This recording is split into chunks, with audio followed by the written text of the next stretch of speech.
I talk a lot about how many people, in my opinion, waste their 20s. And, this person who is my guest today was introduced to me as someone that is certainly not wasting theirs. And I think you'll quickly realize that maybe he doesn't have it all figured out because nobody does, but he's certainly moving in the right direction. Shout out to Gavin DeWitt for introducing this guy to me, but Andrew Wilkins, welcome to the show, man. Yeah. Hey, thanks, Hampton. Appreciate it. So, are you from New York? I'm not from New York. No, I live in New York now, but I grew up just outside of Boston in a Okay. small town called Sudbury. Yeah. Outside of Boston. All right. So I'm from Alabama, Birmingham, Alabama. And as I've ventured into this LinkedIn technology world, people are like, Alabama, fascinating. My wife is from San Diego. And so they're always like, Alabama, kind of making fun of me from there. But all that said, guys, Andrew went to a school called sorry, I can't talk this morning, a school called Harvard, if you've ever heard of it. Not sure if anyone from Alabama has ever gone to Harvard. But you went there. That's pretty amazing. Can you tell me about that? Yeah. Um, no, I mean, listen, I think, no, there are a lot of great people from Alabama there. First off, I can tell you that I met a couple of them and so definitely representing well, but, Okay, okay, okay. yeah. So just, we want to make sure we get that across. But yeah, I mean, listen, it was school, right? I think it's dressed up as like this really crazy thing, and it's great branding, right? I mean, listen, it's a great school, and you have great professors and amazing resources. But at the end of the day, like, it's college, and I was on the rowing team there, which was fantastic. So I have a great group of friends from the team there. But it's like anything else. It's like any other college experience, right? You have highs and lows, and classes that are hard and easy, and you're just trying to kind of figure out what you want to do and what comes after it. So. Yeah, I mean, I think it's this funny thing that gets really dressed up, and when you say at Harvard, a lot of people, it's like, oh my god, but it's, you know, it I was lucky enough to get in there. Like, it's not, yeah, it just is. Yeah. So Sure. and Well, it was nice for me because it was close to home. That was really one of the big things for me, is it was very close to where I grew up. So I could go see. I rode on the same river that I grew up rowing on, which was a blast, and I could see my dad in the morning on the water, and that was what was really special for me about it. wow, that's pretty cool. Well, to my fellow Alabama residents, I'm sorry. I'm proud of you for getting into Harvard. I don't think I ever had a shot of doing that. But for those of you from Alabama that went, then good for you for representing. But back to you. Um, I want to hear about the process of getting into Harvard. Like, when did you know that you wanted to try to go? What did that look like in high school to make Yeah, that happen? I mean, so I had my path was unique because I was, as I said, an athlete. Like, I was a rower, and I was a swimmer. And so actually I grew up swimming my whole, from the time I was 12 to senior year. I swam, with probably 2 weeks off a year. So for me, swimming was the thing that I wanted to do in college. And for those who aren't familiar with it, there's a recruiting process, and for swimming and rowing, it starts in the end of your senior, or excuse me, the end of your junior year, and really ramps up going into your senior year when you're starting to schedule recruiting trips and things like that. And so, what my process looked like was, first off, you have to take all of your exams and tests and kind of nail the junior year, because that was what was really important from a academic perspective. And then you're also trying to make sure you hit these specific times and things like that. But I didn't actually start rowing until I was a junior, until spring of my junior year. So again, I was a swimmer, and I thought I was going to swim in college. So I went on recruit trips to a number of different schools for swimming, including Cornell, which is where I thought I wanted to go. My dad went to Cornell. My grandfather was a professor at Cornell. My dad actually grew up in Ithaca, and and so for me, Cornell was the place. Like, Big Red, that was what I wanted to do. That was the dream, the goal. I even had it as my background on my computer for a while, and then one thing kind of led to another, and I started rowing, and there's a lot of things that transfer over from swimming to rowing, and I really just did it because I needed to do a sport for my high school. I had done swimming a bunch, and it was going to be 3 months off in doing another sport. So I was like, sure. So I jumped into rowing, and it was, was decent at it. And I should mention, my dad was a rower, and so I'd been around it. It wasn't totally foreign to me, but I took a liking to it and started talking to some college coaches, just not really for any other reason than to understand, maybe there's something different out there than the path I had thought about, and wasn't really thinking about it too seriously, but why not, right? There's no reason not to have those conversations. And so one thing kind of led to another. And I remember looking at my recruiting, trips that I had lined up, and it was a couple for swimming and then one for rowing to Harvard. And that to me was like, that's just too cool, right? I'll go. Like, I know the name. I grew up in Boston. I know the school, but no way I'm ever going to get in there, right? But I have, they're giving me a shot on a recruiting trip. Yeah, I'll go. I'll take that, right, and see what it's all about. At this point, I was probably the least qualified person by far on the trip. I'd rowed for about 8 months, and had done decently in one race, but I really hit it off with the coaches there. I think that we got along. They had backgrounds that were similar to mine, and that they sort of fell into rowing, and yeah, and then conversations between us just really started getting more intense. And there's something called a likely letter in college sports, where they'll tell you, hey, listen, you're likely to get in. We've ran your transcripts past the academic committee. They've approved it, and we will support you, if you want to ultimately come to the school. And so that was what the process for me looked like. It just was, it kind of started slowly, where I thought, hey, I'm going to be a swimmer, but sure, I'll check this out, because it's close by, right? And it's a cool school, so I'll go on this trip. But I know, first off, I don't think I have a shot at getting in, and second, I don't think that even if I did, I don't know that I want to row. And then it just sort of, things sort of just evolved, and I was like, why not, right? Like, once I got that likely letter, I was like, I can't say no to this, right? And so yeah, and that's how it all ended up, and not to mention, I think that there is definitely, obviously, a lot of hard work that goes into all of that, and you have to find something that you're really into academically. And for me, that was history. And so I knew what I wanted to do when I got there. I knew that that's what I wanted to study, a great history program. And so, I think that those two things just sort of fell in place, and yeah, that's where I ended up. That's awesome. And I'm not surprised to hear that you grew up swimming. You thought that was the plan, and then you pivoted.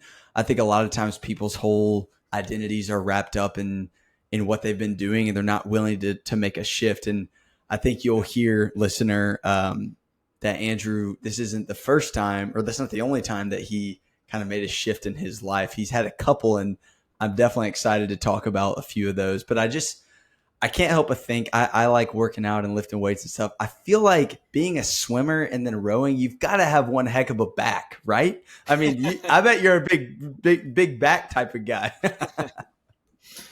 You know what? Yeah, I think, yeah, I definitely like the deadlift nowadays, but I've lost some of it, I have to say. Sure, that probably happens. Do you still ever swim or row? I rowed this morning, not on the water, but on the rowing machine. So yeah, that was my workout this morning. Was doing. I did the Peloton rowing boot camp, so it's fun now. They have some, rowing's getting a little bit more popular, so I can, it's not just sitting on the Concept 2, for those who know what that is, and just slogging out meters. They've built some engaging classes around it and stuff. So I was doing that. Swimming, I do it when I can.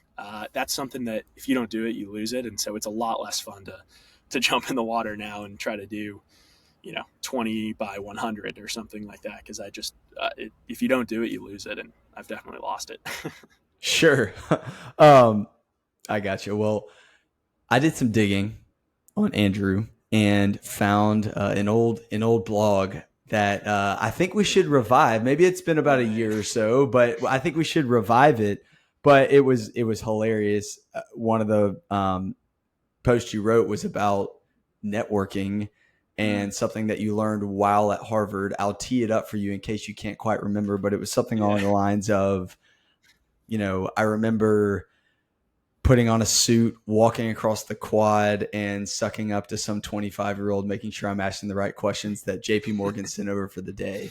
And maybe networking gets a bad rap. That was kind of the what you were sharing there. But I don't know, maybe we can talk a little bit about networking, but then even just your experience at Harvard and kind of everything you did to then get your first job out of college, if that makes sense.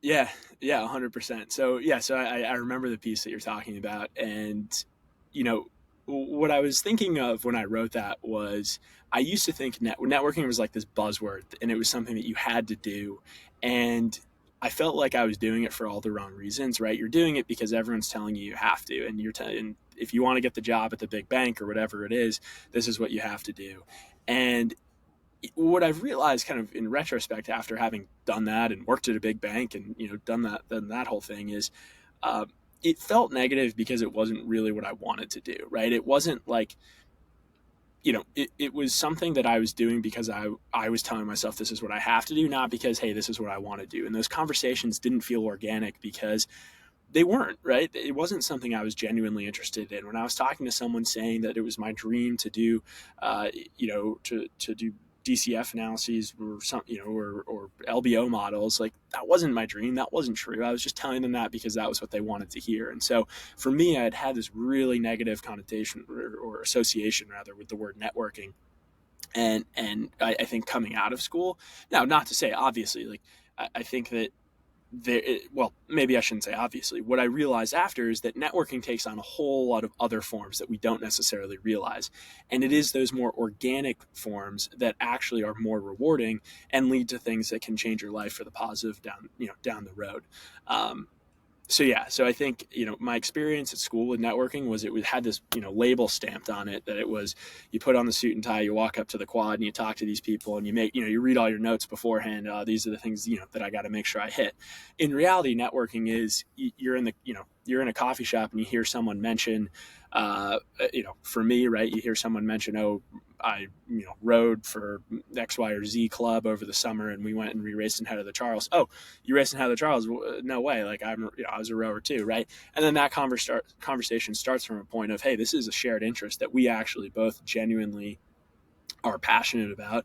And it turns out that person works in some industry that is tangentially related to what I'm doing, and that that relationship forms over time. It's not this it's like anything, right? It's like dating, it's like whatever else, right? It takes time to build these organic relationships, and just forcing it by remembering lines and telling people what they want to hear, they're just not going to yield fruitful relationships, at least in my opinion. Now, yeah, so that's kind of Yeah. my take there. Yeah. Yeah, I think it feels more transactional than relational. yeah, At definitely. work, we talk about being relational over transactional, and it's hard because you have to believe deep down. I saw you write this in the blog, but you have to believe that um, just truly being relational and having a conversation with somebody and being interested over them is going to pay off in the long run. In the Right. short run, it might feel like a sacrifice because we feel the need to prove ourselves, to show how valuable we are, to show how smart we are. But really, people don't remember that. They just remember how you make them feel. And Right. so I think if you can do that, I think you mentioned something along the lines of without an ask, just Yeah. having Yeah. conversations with people, Exactly. it leads to good stuff. I feel like you've had to see that pay off in your life once you learn that. 100%. I think, yeah, the longer you can delay the ask, the more meaningful it's going to be, right? And that's not to say you should ever start a relationship with an ask in mind, right? Like I think the best ones don't, and then they come up and you're like, oh, maybe what? Actually, that maybe that's the right person to ask for this, right? You're not even starting it from a point of, hey, I want something out of this person, because if that's where you're coming from, coming into it from, then it's going to be transactional, not relational, as you said. So I think, you know, it's better to build relationships and see, without an end goal in mind necessarily. And then when it does come time and that ask comes up, realizing, oh, maybe this person that I've formed a strong relationship with is actually the right person to go to. Um, you know, Yeah, and I think you'll see much more meaningful impacts when when you actually do that. totally agree. Well, speaking of going for the ask, if you will, a lot of times people ask me, how are you monetizing your podcast or LinkedIn or whatever? And for a while, maybe I felt this pressure that I needed to find some sort of like brand deal or something like that. And what I've realized is that seems kind of like short term greed, if you will. And I want to be long term greedy. I don't want to be greedy at all. But one No, thing I that know I've what you mean. learned recently is that delaying that ask, if you will. And so like with this podcast, all I'm doing, as I told Andrew before, is I'm looking for the people that are in their 20s that I think are going to be the future business owners and influential people of the 20, 30, 40s, and 50s. And like Andrew, I think is that guy. And it's not that I'm like trying to get, yeah, no, I know. He's like, whoa, whoa, whoa, whoa, whoa. But I don't know. I mean, I see a bright future ahead of this guy. And it's not that I'm trying to like get anything out of this. I just want to get to know you. And there's a lot I can learn from you. And so the reason I'm going off on that tangent is to encourage the listener, like talk to your peers, get to know people. It doesn't have to end with like a sale or some sort of agreement. Just that's what networking is. And then you'll be blown away. Some of the people that have been working for over a decade often hear how like you'll be blown away at how many people that you come back in contact with in 5, 10, 15, 20 years. And so that's what we're doing here. And, speaking of just all of that about me seeing a bright future for you, you took a shift. Like it sounds like you were doing sales and training, kind of investment banking. Maybe tell me a little bit about that, but then kind of what you did after a few years of that. Yeah. So I went in and this is how I can speak to the networking stuff and all that. So I went in, I worked at Barclays for 2.5 years on the high yield credit sales desk. And honestly, it was a fantastic experience. Like I still talk to the people I worked with there. I honestly could not be thankful enough for that experience. It was really positive. I learned a lot about working in a company. Like I hadn't worked before. And, these guys, they took a chance on me. I had a great manager, like great leadership. I learned a lot about what a good team looks like. And so I before anything else, I would say I just really enjoyed that experience. But while I was there, so I was working on a trading floor, we're trading high yield bonds and I, again, learned a lot about just figuring stuff out on the fly, right? Because, when you come into a fast-paced environment like that, it's not exactly what you see in the movies, but there are elements of it that are similar, and you kind of have to just learn stuff on the fly. And people, aren't going to necessarily take time to let the intern catch up when you need decisions made in a matter of seconds, right? And so, all that to say, I learned a lot there. What I realized looking around was there are a lot of people there who genuinely enjoyed what they do. I mean, I remember my senior mentor when I was there. That guy loved working there. He loved his job. He loved his team. And I just saw that fire in him. And I was like, I don't think I have that in me for this job. And now I've felt that feeling before because rowing and swimming were two things for me that I was just like, you look at it from the outside and you're like, hey, that sucks, right? When I worked at Barclays, you're similar thing, right? You're getting in at 6 a.m., you're leaving at 7 p.m., right? You're working really long days. And when so similarly, right? So I'm when I was swimming and rowing, it was hard. You look at it up from the outside, you're like, why would you do that? But inside, you can't understand why you wouldn't do it because you see all the value that you're getting out of putting in that hard work, and to you, it's just the cost of doing business, and it's great, right? Of course, I'm going to train a little. I'm going to put in an extra session because that's going to give me a better shot in the race this weekend. Like, why wouldn't I do that? So I didn't feel that fire necessarily, or that internal fire. And I think like in your first job, you probably aren't going to no matter what, right? It's just like that's the fact of the matter. I didn't feel that in my first 2 years of swimming either. Like I hated it. I didn't want to go to practice. Anyways, all that said, I started to realize like, hey, I don't know if this is necessarily what I want to do long term. But I didn't know exactly what I wanted to do. And I'd studied history in college. It wasn't like it was a clear path. And so I knew this probably isn't the thing I want to do forever, but I don't know what the thing is. And then COVID hit. So this was so I started in 2019, summer of 2019, right? So I work on the desk for 6 months and then COVID hits and we all get sent home to work from home. And during that time, I had a lot of downtime. Like I wasn't going out on weekends. I didn't have my, the social circle or anything like that. And so one of my brothers and I have two younger brothers. One of them, we built a small company on the side called Verbar, which is quite literally just virtual bar. And basically the idea there was, hey, we're on Zoom every night socializing with our friends. This is boring. All the people that we met in New York and whatnot are on Zoom with their friends too. Why can't we mingle? Why can't we meet? Right. And so we built this website that shows you, hey, you're online with your friends, you're sitting in this homeroom. Here are other groups that are online. If you want to match with them, you have to have a mutual match, meaning you both like each other. And then we'll put you into a 6-minute timed video chat where we have games and things like that queued up. And that was super fun. Just that whole experience of building that business, seeing it from idea to product to, ultimately what we did is we started licensing the software to colleges, to universities. And so to see that from idea to check in my hand, and we were profitable, which was cool too. And so like money made, right? That was the coolest experience I've ever had. And it wasn't a lot of money, but it was just the process where I was like, this is sick. And so that gave me the itch of, all right, I think I want to learn how to build a business. And I didn't know, like I was completely floundering in terms of how to have sales and contracts and expanding and building the product. I didn't know anything about what I was doing, but I knew that it was something that I wanted to learn more about. Right.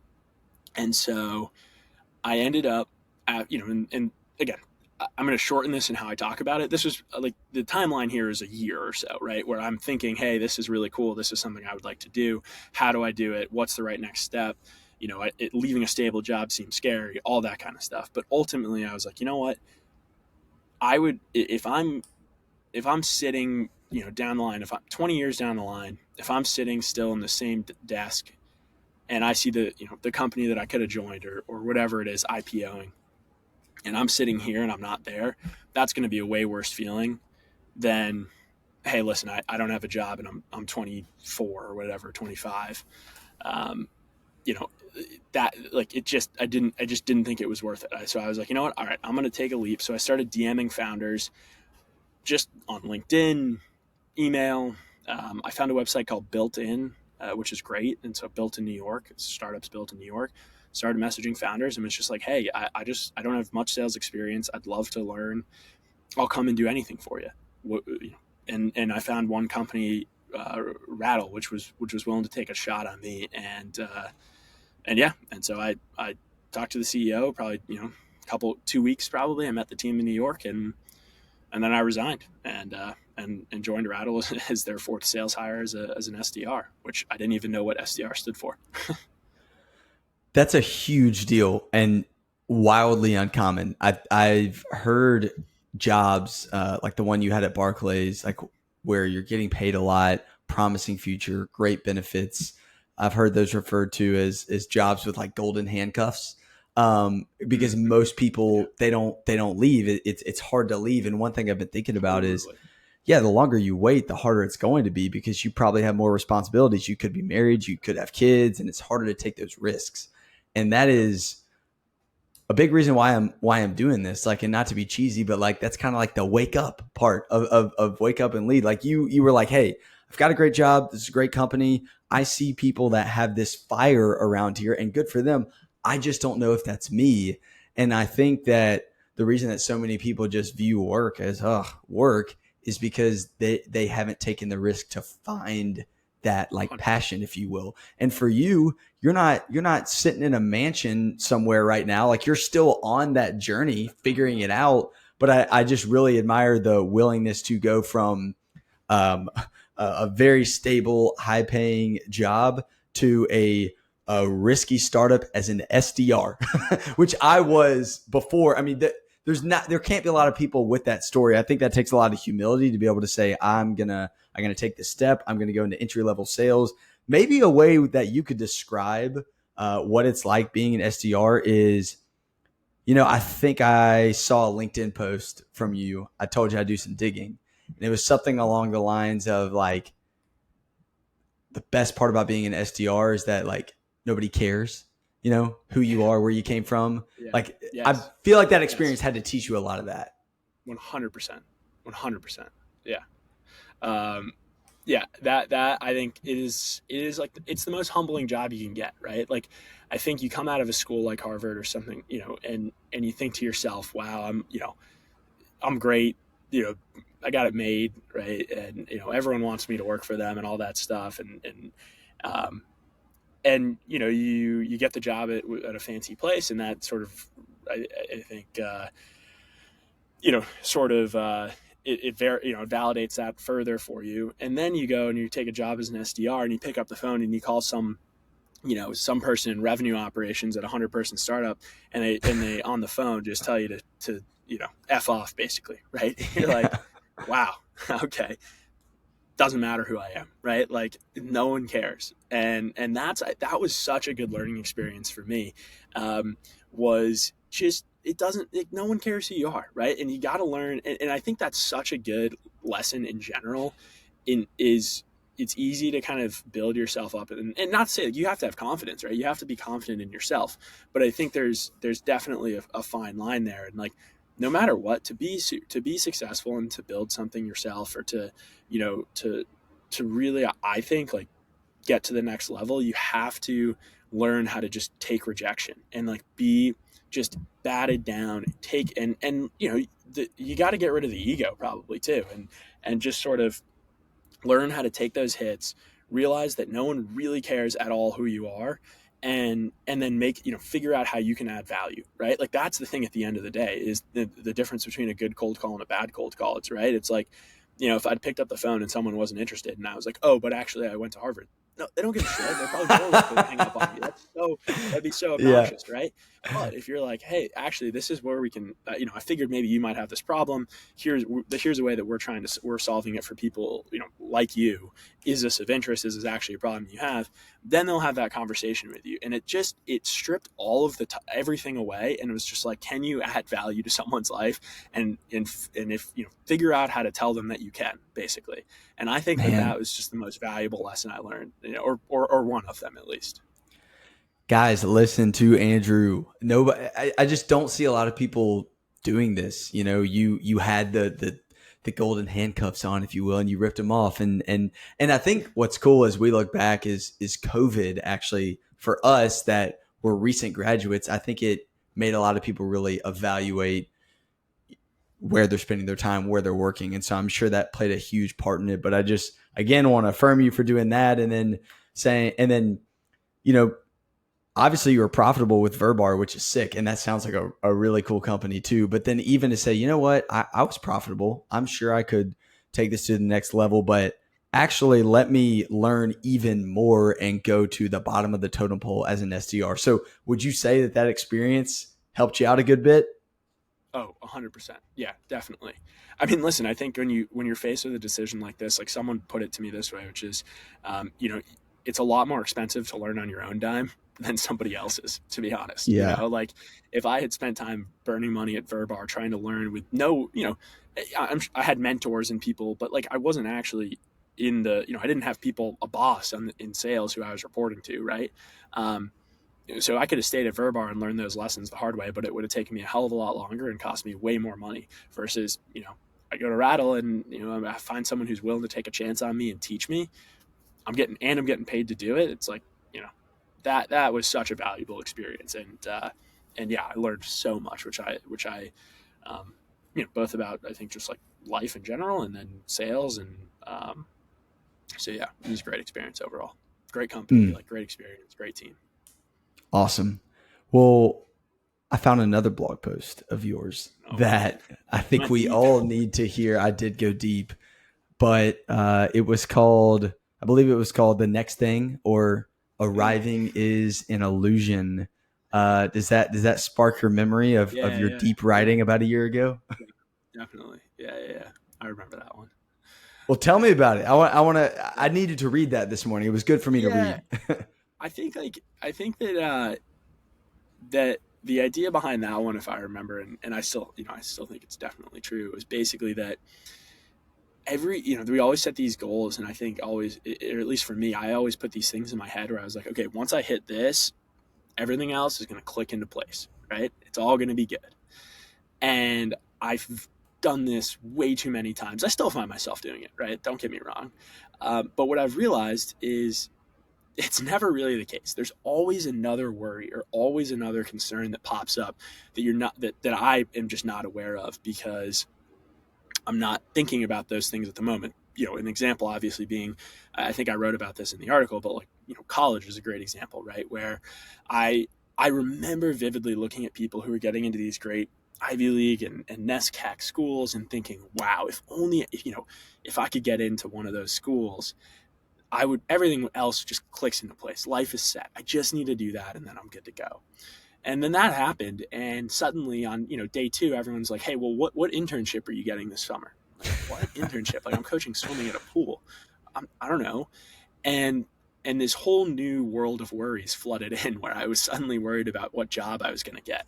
And mind you, this is like sophomore year, right? I'm not even a junior or senior yet. It's not, and so what I realized there, and then I think I used the example also of like baseball, right? Of like when I was younger, it was like, all right, if I could just make the the all-star team or something like that, everything else will click into place and be just fine. And same thing, that happens, and then suddenly it's, oh, let's try out for summer league. Oh, I didn't, and there's always just another thing. And so I think the point there for me was, it's important to set goals, super important. I always have goals that I'm going for, but it's also pretty important to enjoy what you have around you, or at least for me.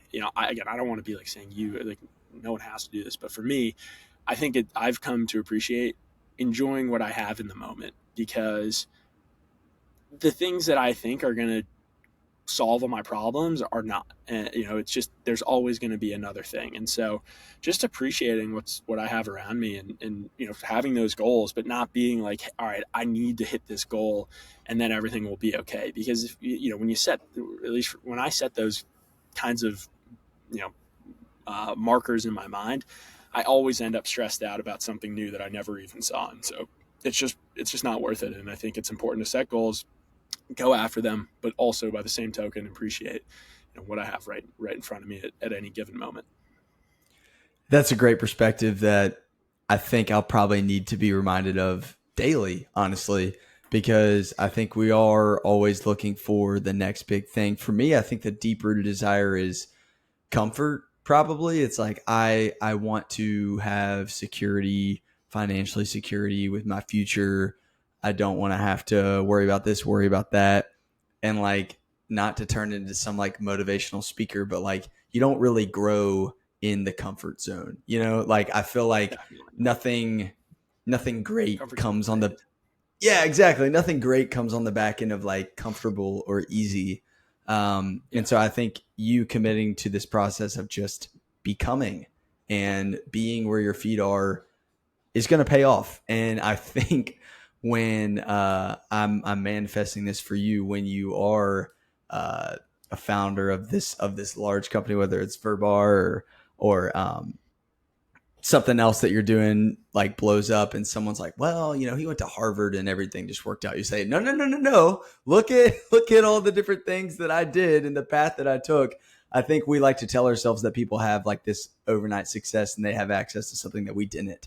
And here you are putting in the work. And so I'm learning a lot from you. Can maybe we end by you just telling us a little bit about what you're doing today with Triple? Yeah. Yeah. I work for this awesome company called Triple, which again was something where I just, I didn't know anything about it. I got a DM from one of the founders on LinkedIn, and you know, he was like, "Hey, we're building this company. Do you have any interest in being one of the first employees?" And I said, "Yeah, well, why not? I'll take the conversation 100%." And we met and ended up really getting along and having, being excited about the same vision. And so I decided to take a jump and come here. And it was definitely a move up in the ranks from being an SDR. I would say, not to say, I enjoyed that and got a lot out of that role, um, but yeah. So I think the first thing there was, again, it was another instance of just not something that wasn't on my radar popped up, and I took a shot on it, and it's been, again, another learning opportunity for me. And what we're working on here today is building great websites that feature the top real estate agents and contractors and plumbers across the United States to help people, find great service providers near them. And so that's where what we're working on right now. And again, I think the thing for me is it's just another learning opportunity. There's a lot of things here that, again, weren't on my radar, things I didn't even know I didn't know about, that I'm just learning so much from. And that's what I've been constantly amazed by making these jumps is every time I've dramatically changed the environment that I'm in. It hasn't been just one it hasn't been a small shift. It wasn't like I moved from Barclays to JP Morgan or something, right? It was a huge, huge shift. And every one of those big monumental changes in environment has brought about new things that I was not ever aware of. And I think that to me is the big thing, and how I'm trying to make my 20s worthwhile is just exposing myself to as much as possible and realizing all like the breadth of things that are out there. Not everything's going to be useful. Not everything's going to blow up. I certainly have not. Nothing is blown up, by a life changing magnitude yet. But I think that it's just acquiring all that information. And careers are so long. Like the careers are just so long, and so the more information we can get right now, and the more people we can learn from, to me, it's like that's what I'm trying to optimize for. I think that's a message we can all learn a lot from. So I'm excited for people to just hear from you and follow you along the way. So I like ending my episodes like this. Some people think it's kind of cheesy, but I got to get you to tell everybody to wake up and lead. So I'm going to say it's time for you and me. And then can you say to wake up and lead? Yeah, absolutely. Let's go. All right. It's time for you and me To wake up and lead. There we go. That was great.